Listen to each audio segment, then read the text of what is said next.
Hey everyone, this is Kit Cabello of hardlensmedia, and we are downtown in the city of Chicago by Trump Tower at the Puerto Rico Emergency Rally. And we're joined here today with? My name is Veronica. All right. Veronica, now essentially, what a lot of people don't realize, I guess what few Americans realize, is that Puerto Rico is part of the United States, and currently there is a huge crisis happening there to where there's a lack of clean drinking water, food, and resources, and the Trump administration really hasn't done anything in regards to helping out the people there. What are your initial thoughts on this administration and its policies towards the island of Puerto Rico?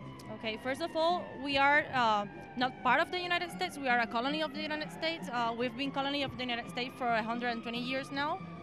And regarding the policies of the Trump administration, this comes back way hundreds and centuries ago.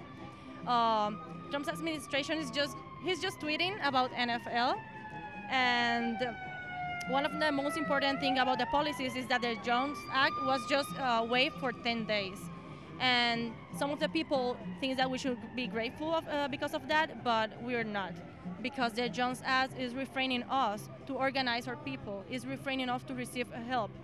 10 days is not enough, and we're not asking for 6 months. We're asking to waive it forever, because that is a colonial law that has been oppressing our people there for centuries, and we cannot accept that anymore. We don't want that anymore. There's also concern now of large hedge funds moving in regards to basically buying up land, buying up all the resources, so basically privatizing the gains and socializing the losses. Essentially, what will that impact be upon the people of Puerto Rico? Thank you for saying that, because that is one of our biggest concerns. Who is rebuilding our island? The Trump administration is sending a military to build a military state there, to control everything and to distribute the resources so they can see and as the savers, they're not. Our concern is that who's gonna buy, who's gonna really rebuild the resources, the houses, who's gonna take advantage of our crisis. And if we want the military to be there, is to distribute the resources, not to place and establish a military state so we can be oppressed and we cannot organize our communities as we should, and as they are already. There's also concern about the large amount of debt in Puerto Rico. Many of the states here have the opportunity on the mainland to basically reorganize their debt should their state be low out of money, but Puerto Rico doesn't have that option. What are the necessary resources, or what kind of legislation is really needed to really help the people of Puerto Rico get out of that debt situation that they're in? First of all, that is one of our demands, to cancel the Puerto Rico debt.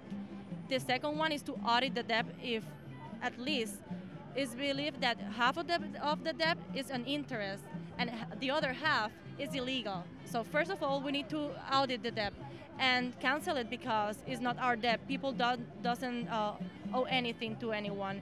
The hedge funds, Wall Street, and the 1% is taking advantage, is building the debt for them to collect them back. So it makes no sense for us to pay anything that we don't owe. Now, another question in regards to climate change. It's quite clear that hurricanes are now growing in strength and power, and every season a lot of climate scientists are saying that the hurricanes are going to get systematically worse. Long term, if nothing's really done about rebuilding the infrastructure and potential large hurricanes keep on coming every year, what is the future of Puerto Rico if climate change isn't really addressed for that island nation? That is the reason we need to start thinking about who's going to rebuild our island and with what resources. Because yes, hurricanes are natural disasters, but the disaster and the humanitarian crisis that we are having right now is a political one.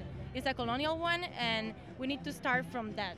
All right, and final question for our viewers and subscribers: where can we learn more about your organization? Where can they find you guys on social media? Okay, in social media you can find us on Facebook as Chicago Boricua Resistance. Also, you can have our flyer, so you know what this flag means. And yes, on Facebook mostly. All right, well, Veronica, thank you so much for joining hardlensmedia. And to all our viewers and subscribers, peace, everyone.